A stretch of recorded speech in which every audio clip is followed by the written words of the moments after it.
حضرت بزاز رحمۃ اللہ تعالیٰ علیہ فرماتے ہیں کہ میں نے حضرت سیدنا شیخ عبد القادر جیلانی رضی اللہ تعالیٰ عنہ سے سنا،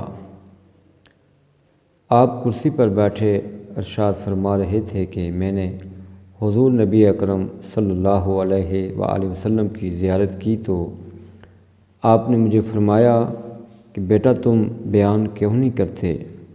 میں نے عرض کیا، اے میرے نانا جان صلی اللہ تعالیٰ علیہ وآلہ وسلم، میں ایک عجمی مرد ہوں، بغداد میں فصحاء کے سامنے بیان کیسے کروں؟ آپ صلی اللہ تعالیٰ علیہ وآلہ وسلم نے مجھے فرمایا، بیٹا اپنا منہ کھولو۔ میں نے اپنا منہ کھولا تو آپ نے میرے منہ میں 7 دفعہ لعاب مبارک ڈالا اور مجھ سے فرمایا کہ لوگوں کے سامنے بیان کیا کرو اور انہیں اپنے رب تعالیٰ کی طرف عمدہ حکمت اور نصیحت کے ساتھ بلاؤ۔ پھر میں نے نماز ظہر ادا کی اور بیٹھ گیا۔ میرے پاس بہت سے لوگ آئے اور مجھ پر چلائے۔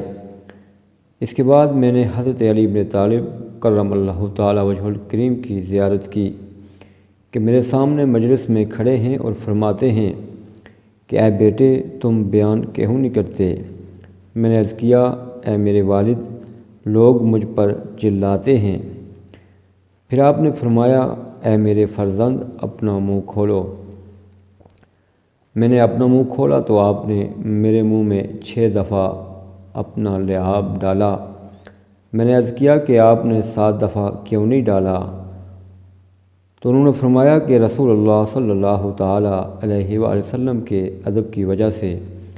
پھر وہ میری آنکھوں سے اوجھل ہو گئے اور میں نے یہ شعر پڑھا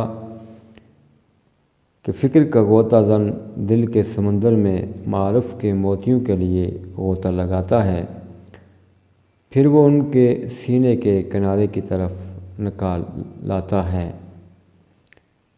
اس کی زبان کے ترجمان کا تاجر بولی دیتا ہے، پھر وہ ایسے گھروں میں کہ اللہ عز و جل نے ان کی بلندی کا حکم دیا ہے، جو طاعت کی عمدہ قیمتوں کے ساتھ خرید لیتا ہے۔